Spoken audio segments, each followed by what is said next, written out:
شادی کے بعد دیکھنے میں آیا، زیادہ تر آپ دیکھنے میں آ رہا ہے کہ بچے پیدا نہیں ہو پا رہے، لوگ پریشان ہیں، علاج کرتے کرتے پریشان ہیں. اور پہلے ایسا ہوتا تھا 1-2% کسی کے بچے نہیں ہوئے. پہلے ہوتا تھا گاؤں میں فلاں گاؤں میں فلاں شخص ہے، اس کا بچہ نہیں ہے. پھر یہ سننے میں آیا کہ فلاں خاندان میں اس کا بچہ نہیں ہے. اب تو دیکھنے میں آ رہا ہے کہ ہر ایک فیملی میں ایک ایسا بندہ نکل آ رہا ہے کہ اس کے بچے نہیں ہیں. آپ دیکھیں زیادہ تر یہ کیسز سامنے آ رہے ہیں. تو اس کی کئی وجوہات ہیں. کیوں بچے پیدا نہیں؟ اس کی وجوہات کئی ہیں. ایک تو اس کی وجہ سب سے بڑی یہ ہے کہ شادی سے پہلے جو لڑکا لڑکی اپنے آپ کو تباہ و برباد کر لیتے ہیں، تو کہیں نہ کہیں ان کے جو کیٹانو ہوتے ہیں، مادہ منویہ میں کیٹانو ہوتے ہیں، جس سے کیا بچہ پیدا ہوتا ہے. ایک طریقے کیسے مان لیجیے انڈا ہوتا ہے، اس میں وہ چیز ختم کر لیتے ہیں. شروع میں اپنی جوانی کو برباد کیا، تباہ کیا، اور وہ جو مادہ ہے وہ بہت پتلا ہو گیا، اور اس میں کیا ہے کہ وہ چیزیں ختم ہو جاتی ہیں.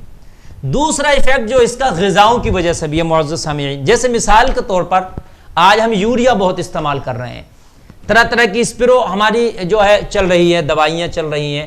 تو یہ جو کھیتیوں پہ طرح طرح کی اسپرو ہو رہی ہے، طرح طرح کے جو ہم کھانے کھا رہے ہیں، کہیں نہ کہیں یوریا، اسپرو، یہ ہم ساری چیزیں کھا رہے ہیں. تو یہ ہمارے ان کیٹانوؤں کو مار دے رہے ہیں کہ جس سے کیا اولاد پیدا ہوتی ہے، جس سے بچہ پیدا ہوتا ہے.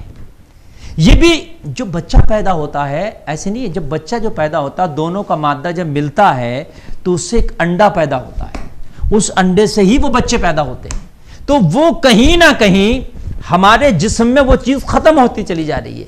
جیسے پہلے بھینسوں میں ان کے دودھ میں گھی بہت نکلتا تھا، اور گھی ایسا ہوتا تھا کہ وہ کھاتے تھے نا تو بتاتے تھے پھانس، گھی کی پھانس لگ جاتی تھی. گھی اگر ہاتھ سے نکال رہے ہیں تو اس کی پھانس ٹائپ جیسے لکڑی کی لگ جاتی ہے، ہاتھ میں لگ جاتی ہے، ہاتھ پکتے تھے گھی کی پھانس لگ کے. اتنا مضبوط گھی ہوتا تھا. کیوں؟ وہ جو چارہ کھاتی تھی بھینسیں، وہ جو جانور چارہ کھاتے تھے وہ شدھ چارہ ہوتا تھا، اور شدھ چارہ کھا کے شدھ دودھ ہوتا تھا، اس کا شدھ گھی ہوتا تھا. ایسے ہی آج کا انسان، مرد اور عورت کا معاملہ ہے کہ آج جو ہم غذا کھا رہے ہیں وہ شدھ نہیں ہے. کہیں نہ کہیں اس میں یوریا، ملاوٹیں، ہائیبریڈ، اسپرو، دوائیاں، کیمیکلز، ساری چیز ہماری غذاؤں میں آ رہی ہیں. پھر فاسٹ فوڈ بہت استعمال کرنے لگے ہم، برگر، چاؤمین، سمجھ رہے ہیں آپ، اور اس کے بعد میں سموسا، تلا، یہ ساری چیزیں جو ہے بہت زیادہ نقصان دہ ہیں اس قوت کے لیے کہ جس سے بچے پیدا ہوتے ہیں. تو کہیں نہ کہیں غذاؤں کا بھی ایفیکٹ ہے. غذائیں بھی ہمیں کہیں نہ کہیں یہ نقصان پہنچا رہی ہیں، جس کی وجہ سے بچوں کی پیداوار میں کمی آئی ہے. بچے کی جو ہے اب دیکھا آ رہا ہے کہ ہر دوسرے تیسرے گھر میں کوئی ایسا آدمی ضرور ہے، ایسا شخص ضرور ہے کہ جو اولاد کے سکھ سے محروم ہے اور اولاد سے محروم ہے. پہلے تو میں نے بتایا کہ اپنی جوانی برباد کر لیتے ہیں، اس کی بھی ایک وجہ ہے. دوسری وجہ غذاؤں کی ہے، یہ سمجھ رہے ہیں آپ. دوسری وجہ غذاؤں کی ہے یہ کہ جس کی وجہ سے اولاد سے محروم ہے. اور تیسری ایک وجہ میں آپ کو اور بھی بتاؤں گا، طرح طرح کی جو دوائیاں آج ہر مرض میں، ہم تھوڑی سی بات ہو ایک دم دوائی کھا لی، دوائی، ذرا سر میں درد ہے دوائی کھا رہے ہیں، ذرا سا کہیں پیر میں درد ہے دوائی، طرح طرح کی دوائی کھا کے بھی ہم اپنے آپ کو ایسا کر لے رہے ہیں جیسے ایک لکڑی کو گھن لگ جاتا ہے، دیمک لگ جاتی ہے، اور لکڑی جو ہے دیمک لگ کے بالکل خراب ہو جاتی ہے، خارج کھکل ہو جاتی ہے. اس طریقے سے ہم کھکل ہوتے چلے جا رہے ہیں. جہاں تک ہو دوائیاں دیسی استعمال کریں، آیوروید استعمال کریں، اور انگریزی دوا سے جہاں تک ہو سکے بچنے کی کوشش کریں. وہ مجبوری میں ہے، پھر تو بھائی مجبوری میں ہمیں ایلوپیتھک استعمال کرنا ہی کرنا ہے. لیکن کہیں نہ کہیں دوائیوں کی زیادتیاں بھی ہم کو تباہ و برباد کر رہی ہیں، اس مادے کو کہیں نہ کہیں تباہ کر رہی ہیں، مار رہی ہیں.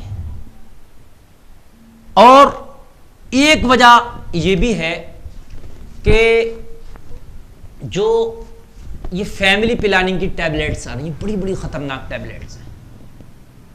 فیملی پلاننگ کی جو ٹیبلیٹس بہت بہت خطرناک آ رہی ہیں، اس ٹیبلیٹس کو جو استعمال کرتی ہیں خواتین، تو کہیں نہ کہیں وہ بھی اس چیز کو نشٹ کر دیتی ہیں، اولاد پیدا ہونے کی جو صلاحیت ہے اس کو نشٹ کر دیتی ہیں.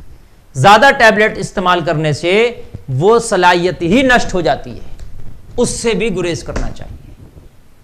اور بھی بہت سے وجوہات ہیں، لیکن جو میرے ذہن میں یہ چل رہے تھے میں نے آپ کے سامنے بیان کی ان چیزوں. اب اگر کوئی اولاد کے سکھ سے محروم ہے اور اولاد نہیں مل پا رہی ہے، وہ بہت پریشان ہے، علاج کرا رہا ہے. علاج کرانا سنت ہے، بے شک دوائی کرائیں، جو اس کا ڈاکٹر، اس کے جو ڈاکٹر ہو اس ڈاکٹر کو ضرور دکھائیں، حکیم کو ضرور دکھائیں.